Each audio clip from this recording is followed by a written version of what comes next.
जमीन से 480 फीट ऊंचे 4,500 साल पुराने इस पिरामिड के अंदर ऐसा क्या था जिसको सिर्फ देखने के लिए रिसर्चर्स ने एक रोबोटिक कैमरा पिरामिड के अंदर भेजा।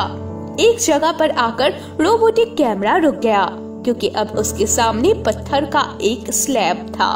रिसर्चर्स का मानना था कि इस स्लैब के पीछे जरूर कोई ऐसा राज छुपा है जो पिछले 4,500 सालों से दफन है।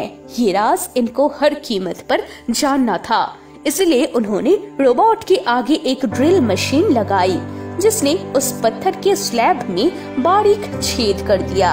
अब इस छेद के अंदर एक कैमरा भेजा गया जिसने स्लैब के उस पार एक ऐसा मंजर देखा जो पिछले 4,500 सालों से किसी ने भी नहीं देखा था।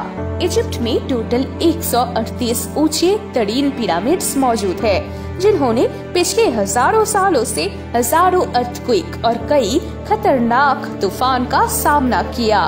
इनमें से सबसे ऊंचा और बड़ा pyramid great pyramid of Giza कहलाता है और इस पिरामिड की बेस का एरिया 13 एकड़ है।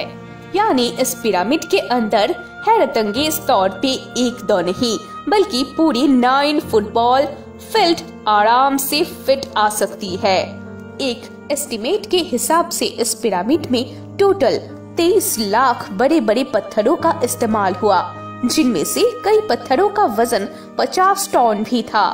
अगर इसके टोटल वजन का अंदाजा लगाया जाए तो इस पिरामिड का वजन 60 लाख टन है, जो 12 बुर्ज खलीफा के वजन के बराबर बनता है।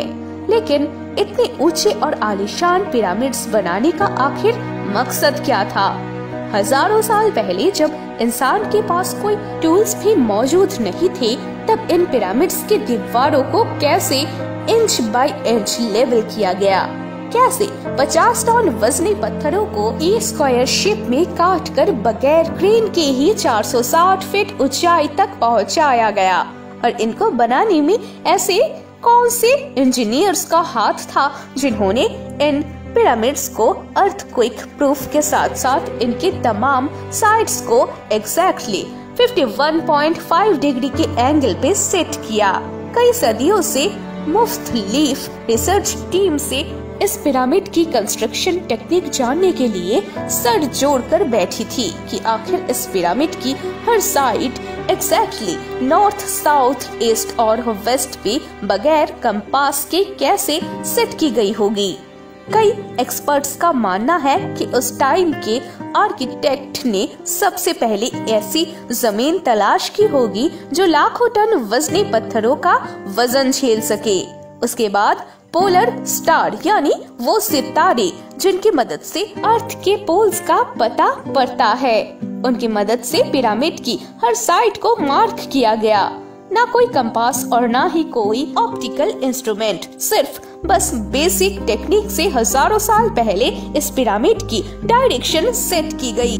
दोस्तों, आपको आज का वीडियो कैसा लगा? Thank you for watching.